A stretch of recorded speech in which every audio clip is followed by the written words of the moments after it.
waxaa markeliya hawada isku shareertay xiisada siyaasadeed ee u dhaxaysa mas-uuliyiinta kasoo jeeda gobolka Awdal ee ka wada tirsan xukuumadda Somaliland kalena ah madaxweyne ku-xigeenka Somaliland Cabdiraxmaan Cabdilaahi Ismaaciil Saylici, wasiirka wasaaradda horumarinta beeraha Somaliland Axmed Muumin Saad iyo wasiirka wasaaradda ganacsiga iyo warshadaha ee Somaliland Maxamuud Xasan Sacad Saajin. saddexdan mas-uul ayaa waxa ay ku wada tartamayaan jagada gudoomiye ku-xigeenka afraad ee xisbiga kulmiye, taasoo waqti xaadirkani uu hayo ama jagadaas uu ku fadhiyo madaxweyne ku-xigeenka Somaliland Cabdiraxmaan Cabdilaahi Ismaaciil Saylici. hase ahaatee saddexdan mas-uul ayaa waxay iyagu wada shubeen lacagta loogu tartamayo jagadaasi. shuruudaha looga baahan yahay ayaa waxaa ka mid ahaa in musharaxu uu xisbiga ku jiray 5 sano ee u dambeysay. hase ahaatee sida la wada ogsoon yahay waxaa muddo 10 sano ka badan xisbiga kulmiye ku jiray madaxweyne ku-xigeenka jamhuuriyadda Somaliland Cabdiraxmaan Saylici, halka labada wasiir ee Axmed Muumin Saad iyo Maxamuud Xasan Sacad Saajin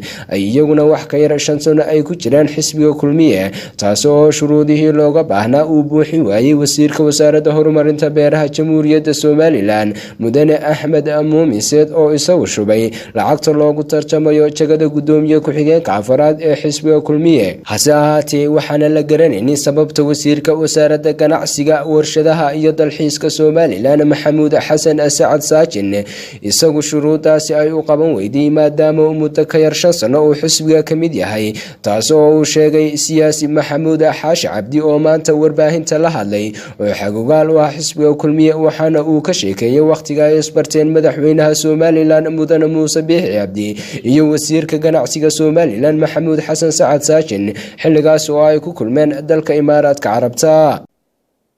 kama waqti foga wasiirka ganacsigu Saajin ina Muumin Saad markaan soo koobo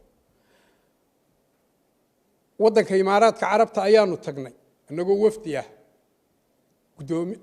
madaxweynuhuna waa nagu jiray Muuse Biixi isagoo markaa gudoomiye musharaxna ah.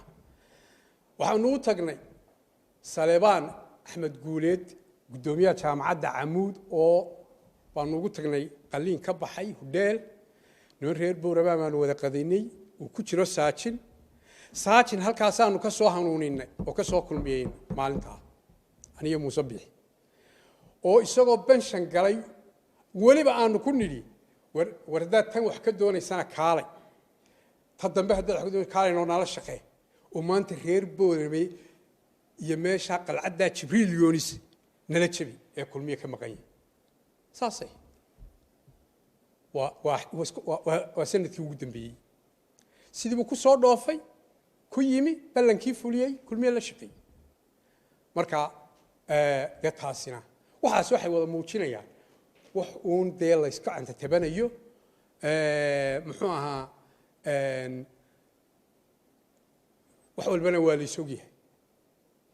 dee cidina isma qaldi karto. si kastaba ha ahaatee Axmed Muumin Saad wasiirka horumarinta beeraha Somaliland oo isagu marar badan ku guuldaraystay inuu ka soo baxo xisbiyadii kala duwanaa ee uu ka mid ka ahaa ayaa imikana isagu tartankani ka hadhay, balse labada mas-uul ee kala ah madaxweyne ku-xigeenka Somaliland Cabdiraxmaan Saylici iyo wasiirka wasaaradda ganacsiga, warshadaha iyo dalxiiska Somaliland Maxamuud Xasan Sacad Saajin ayaa iyagu gorada iskula jira kuna tartamaya gudoomiye ku-xigeenka afraad ee xisbiga kulmiye oo haatan hayo Cabdiraxmaan Saylici. hase ahaatee warar xogo hoose ah oo aanu ka helayno madaxtooyada Somaliland ayaa sheegaya in magaalada Hargeysa ee caasimadda Somaliland ay ku wada sugan yihiin xubno u dhow labada mas-uul, kuwaas oo iyaguna ku dadaalaya sidii uu mid walba midkood u soo bixi lahaa. wararka aanu ka helayno xubnaha iyagoo la kala safan mas-uuliyiintan ayaa waxay sheegayaan in la isa soo horfadhiisanayo labada mas-uul iyo xubnaha la kala safan usbuucan gudihiisa, waxayna wararku intaa ku darayaan in la rabo in lagu qanciyo